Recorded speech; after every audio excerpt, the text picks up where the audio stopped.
নির্বাচনের স্লোগানের মধ্য দিয়ে জাতিকে ঐক্যবদ্ধ করেন। আজকে যদি নির্বাচনের জোয়ার তুলতে পারেন তাহলে সেই জোয়ারে সকল ষড়যন্ত্র ভেসে যাবে। তাই এখন তবে একটি দাবি, নির্বাচন যথাসময়ে চাই। এক দফায় দাবি আমাদের নির্বাচন হবে।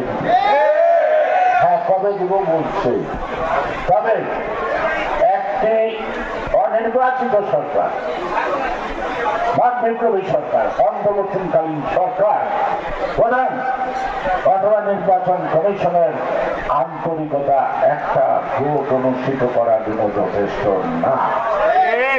তাদের পিছনে শক্তি দিতে হবে ষড়যন্ত্রকে মোকাবেলা করার জন্য। সারা দেশে যদি কখন বিকারীর আওয়াজ ওঠে ফেব্রুয়ারি নির্বাচন চায়, তখন ষড়যন্ত্রকারীরা হয়তো বিকল্প পথ খুঁজতে পালানো উচিত।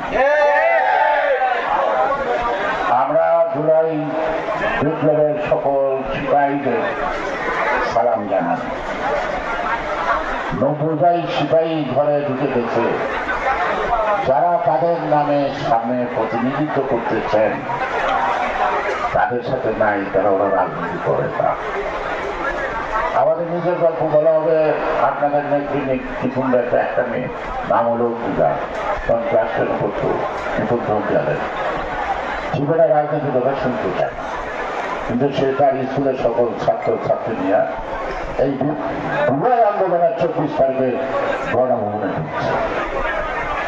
ওই এখন সে ভুলে গেল তো তাই বলবো এনসিপির নেতারা জুলাই গর্ভটা জাগনিয়া লক্ষ লক্ষ, তারা ওই তারিখটা ভুলে গেছে। এখন তারা লেখাপড়া, তবে তাদের চেতনা, তাদের আত্মদান, তাদের যে ফিলিং ফর দ্য নেশন, সেদিন নিয়ে তাদের বড় ভাইরা বলতেছে রাস্তায়, তাদের বাঁচানোর জন্য যারা রাস্তায় নামছে তাদেরকে একটু সম্মান করেন।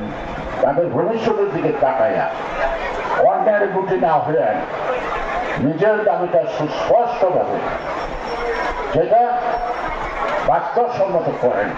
আমরাও আপনাদেরকে সাপোর্ট দেব, আমরাও সাপোর্ট দেব। আর গণতন্ত্র নিয়ম করছে শীতকালে সিদ্ধি করে না, সেই ধরনের আমি জানি না বলতেই থেকে। আর যদি আমরা শীত দাদাবাজি করি তাহলে হাসিনার মতো আমি দামি দামি এইসব স্মৃতি তুলব, জনগণ তো এটা চায় না, তাই না?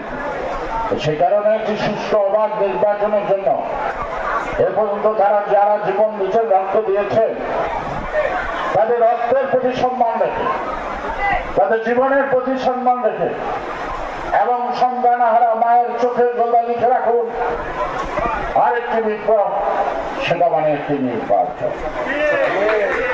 তা না হলে শুধু কথা দিয়ে তাদেরকে ভোলানো যাবে না। মুক্তিযুদ্ধে বহু বন্ধু বান্ধব হারিয়ে গেছে, অনেক মা কাঁদছে তার সন্তানের জন্য। যেদিন 16ই ডিসেম্বর বাংলাদেশ স্বাধীন হলো, ঘোষণা হলো, সবার মায়ের চোখের জল মুছে গেল, স্বাধীনতার প্রাপ্তি লাভ। হ্যাঁ, সেই দিনই যদি প্রকৃত স্বাধীনতা মানুষের অধিকার প্রতিষ্ঠিত করতে পারি, যেদিন আমরা এই বৈষম্য দূর করতে পারবো, তখনই সন্তান হারার মা একটু তৃপ্তি লাভ করবে। আবার সন্তানের বিনিময়ে এই দেশ একটি সুন্দর দেশ হচ্ছে, এটাই ঠিক থাকে তার জীবনের কাছে।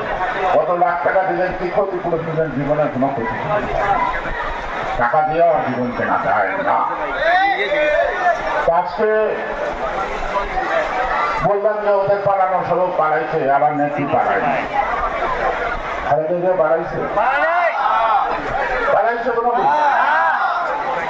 সে কারণেই জিয়াউর রহমান যে আদর্শ দেশপ্রেম, যে লক্ষ্য মানুষের